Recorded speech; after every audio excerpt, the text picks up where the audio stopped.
আসসালামু আলাইকুম দিন দরদি ভাই ও বোনেরা। আজকে আমরা এক রাজা তিন মন্ত্রীর ঘটনা আপনাদের সামনে তুলে ধরছি।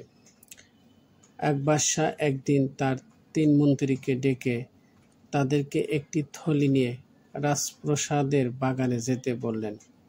অতঃপর সেখানে গিয়ে তাদের থলিগুলি উত্তম ফলাদি দ্বারা পূর্ণ করার নির্দেশ দিলেন।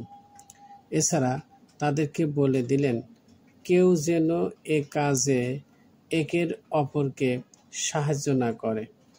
মন্ত্রীদ্বয় বাদশাহর এই নির্দেশে আশ্চর্য হলো, কিন্তু কিছুই করার নেই। রাজার নির্দেশ, তাই তারা একটি করে থলি নিয়ে বাগানে গেল। একজন মন্ত্রী বাদশাহকে খুশি করার জন্য সবচেয়ে ভালো ভালো ফলাদি দ্বারা স্থলি ভর্তি করল।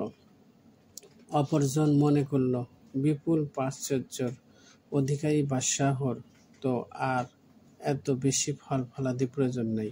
তাই সে অবহেলা ও অলসতার বশত ভালো মন্দ যাচাই না করে হাতের কাছে পাওয়া সব রকমের ফলাদি দ্বারা থলি ভর্তি করল। আর তৃতীয়জন বিশ্বাসই করল না যে তাদের থলিতে কি ভরেছে তা বাদশাহ দেখবেন। তাই সে বিভিন্ন লতাপাতা, খড়কুটো ও গাছের পাতা দিয়ে ব্যাগ ভর্তি করল। পরের দিন তারা বাদশাহর দরবারে উপস্থিত হল। অতঃপর বাদশাহ শীর সৈন্যদেরকে ডেকে বললেন এবং তিন মন্ত্রীকে 3 মাসের জন্য বন্দী করে রাখতে এবং খাবার হিসাবে উক্ত স্থলিগুলির তাদের সাথে দেওয়ার নির্দেশ দিলেন। এছাড়া আরও নির্দেশ দিলেন যে 3 মাসের মধ্যে তাদের কাছে কেউ যাবে না এবং তাদেরকে আর কোনো খাবারও দেওয়া হবে না। প্রথমজন উত্তম ফলাদি খেয়ে আরামেই 3 মাস পার করে দিল। দ্বিতীয়জন তার জমা করা ফলের মধ্যে ভালোগুলি দ্বারা অনেক কষ্টে 3 মাস পার করল।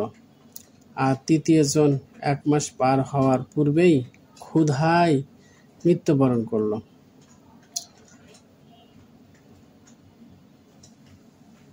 উপদেশ: দুনিয়াবি জীবন উক্ত বাগানের সাদৃশ্য।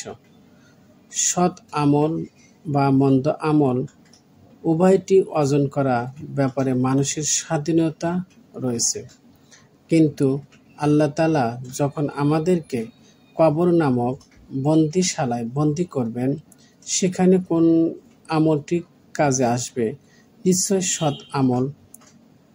অতএব ক্ষণস্থায়ী জীবনে প্রত্যেকটি দিনকেই জীবনের শেষ দিন হিসাবে গণ্য করুন।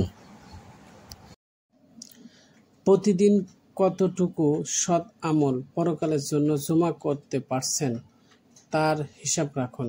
আল্লাহ তাআলা আমাদের সহায় হন। আমিন।